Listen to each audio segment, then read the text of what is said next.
आदर्श विद्या मंदिरों के भैया बहनों का हार्दिक स्वागत एवं अभिनंदन करती है। कक्षा पंचमी, विषय संस्कृतम, नवम पाठ क बलवान, भाग 2। इससे पूर्व भाग 1 में अपन ने प्रथम 3 अंतरों का है वो हिंदी अनुवाद किया, जिसमें अपने जाना कि ऋषि याज्ञवल्क्य अपने आश्रम के पास बाज के मुंह से गिरी हुई एक चूहिया को, जो मूर्छित अवस्था में थी, लाता है और उसे मंत्र बल से कन्या का अर्थात कन्या बनाता है, लड़की बनाता है, और फिर अपनी पुत्री के समान उसका लालन पालन करते हैं। और जब वह पुत्री विवाह योग्य होती है तो उसकी विवाह के बारे में सोचकर फिर वो सबसे पहले सूर्य देवता के पास में जाते हैं, लेकिन पुत्री सूर्य से विवाह करने से यह कहते हुए मना कर देती है कि सूर्य है वो उष्णता अधिक देते हैं, इसलिए मुझे अन्य वर चाहिए।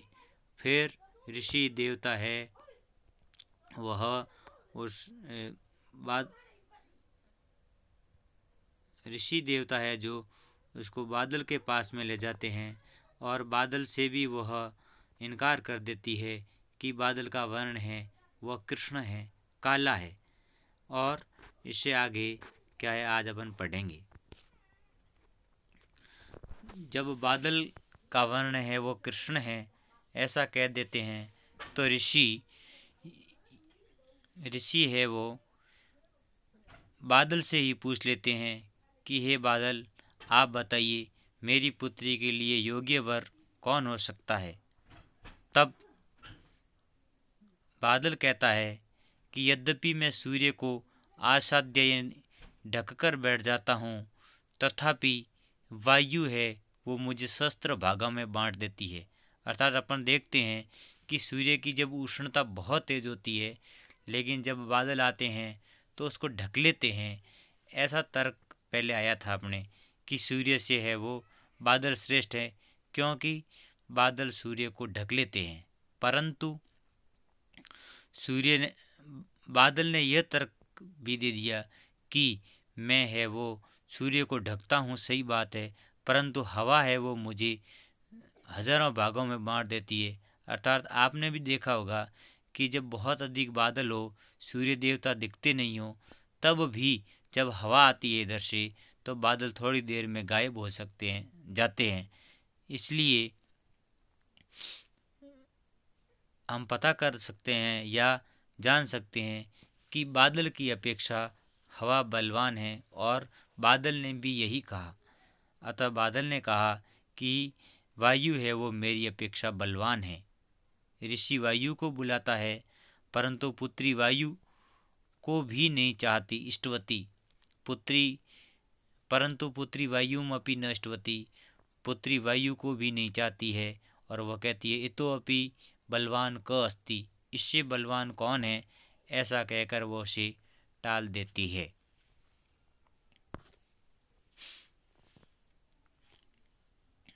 वायु और ऋषि वायु से ही पूछता है कि आपकी अपेक्षा बलवान कौन है। तब वायु क्या कहती है कि यद्यपि अहम मेघ से शस्त्र विभागम करोमि, तथापि अहम पर्वत कंप्यतुम न शक्नोमि, अतः पर्वत एव बलवानः इति वायु उक्तवान। अनंतरम ऋषि पर्वतम आहुतवान। जब वह कन्या वायु को भी नहीं चाहती है तो वायु कहती है कि सही बात है कि मैं बादलों को हजारों भागों में बांट देती हूँ, मैं शक्तिशाली हूँ, परंतु मैं पहाड़ को हिला नहीं सकती। इसलिए वायु कहती है कि पर्वत है वह मेरी अपेक्षा बलवान है। ऋषि पर्वत को बुलाता है, परंतु पर्वत उक्तवान, पर्वत कहता है कि यद्यपि अहम बलवान, पर्वत कहता हाँ मैं बलवान हूँ, वायु मुझे हिला नहीं पाती है, इतना बलवान हूँ, तथापि तो भी मूषक मम शरीरे सर्वत्र विलम करोति, चूहा है वो मेरे शरीर में सब जगह बिल कर देता है। आपने देखा होगा कि पहाड़ में भी चूहों के है वो छोटे छोटे बिल बनाए हुए और उसको कुतर लेते हैं, खोद लेते हैं। तो पर्वत कहता है कि चूहा है वो मेरे से बलवान है, क्योंकि वो मेरे से है, वो मेरे शरीर में भी छेद कर देता है। अर्थात पर्वत कहता है कि मुझे भी वो खोद निकालता है, इसलिए चूहा मेरे से बलवान है। ऋषि मुष्कम आउतवान, ऋषि मुनि है, याज्ञवल्क्य जी है, वह उस चूहे को बुलाता है और पुत्री से कहता है कि भवती भवती प्रणिष्यति किम, आप इससे शादी करोगी क्या। संतोषेण तम अंगीकृतवती, वह संतोष पूर्वक उसे अंगीकार कर लेती है, स्वीकार कर लेती है। अनंतरम ऋषि, इसके बाद में ऋषि ताम मुसिकाम, उसे मुसिका बनाकर अर्थात चूहिया बनाकर चूहे के साथ में वह विवाह कर देता है। अर्थात हमें यह जानकारी है कि आखिर चूहिया है तो उसका विवाह भी चूहे के साथ में ही होना चाहिए। अब कुछ प्रश्न है, देखेंगे कि कोष्टक में दिए हुए शब्द की सहायता से वाक्य रचना बनाने। उदाहरण देखिए, जैसे विश्वास शब्द दिया, विश्वास नाम है किसी का, तो विश्वासस्य अपेक्षया सुहास उन्नतः, विश्वासस्य अपेक्षया सुहास उन्नत, यानी विश्वास की अपेक्षा सुहास उन्नत है अर्थात बड़ा है। तो देखो, कोष्टक में दिए हुए शब्द में षष्ठी विभक्ति लगती है, विश्वासस्य और अपेक्षया जोड़ना है। ऐसे ही श्रीधर तो होगा श्रीधरस्य अपेक्षया, श्रीधरस्य अपेक्षया, या श्रीधरस्य बढ़ना है अपने को, श्रीधरस्य अपेक्षया। रामायण से अपेक्षा, रामायण से अपेक्षया, तो रामायण से ये नीचे लिखा हुआ बड़ा देखो, रामायण से अपेक्षा यानी रामायण की अपेक्षा, रामायण की अपेक्षा।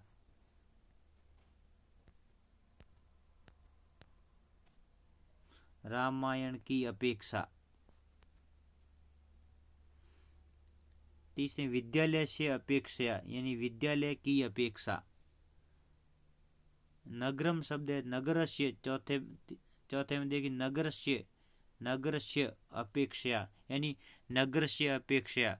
कौन सा, मुंबई नगर से अपेक्षा बेंगलुरु नगर सुंदरम, मुंबई की अपेक्षा बेंगलुरु नगर है वो सुंदर है। पांचवें में देखेंगे लेखनम, तो लेखन से अपेक्षा यानी लिखने की बजाय भाषणम सुलभम, लिखने की अपेक्षा भाषण सुलभ होता है, आसान होता है। और फिर है अंजनी, अंजनी किसी का नाम है, एकारांत स्त्रीलिंग है, और अंजनी की षष्ठी अंजन्यः अपेक्षया रंजनी कृषा, अंजनी की अपेक्षा रंजनी कृष है अर्थात काली है।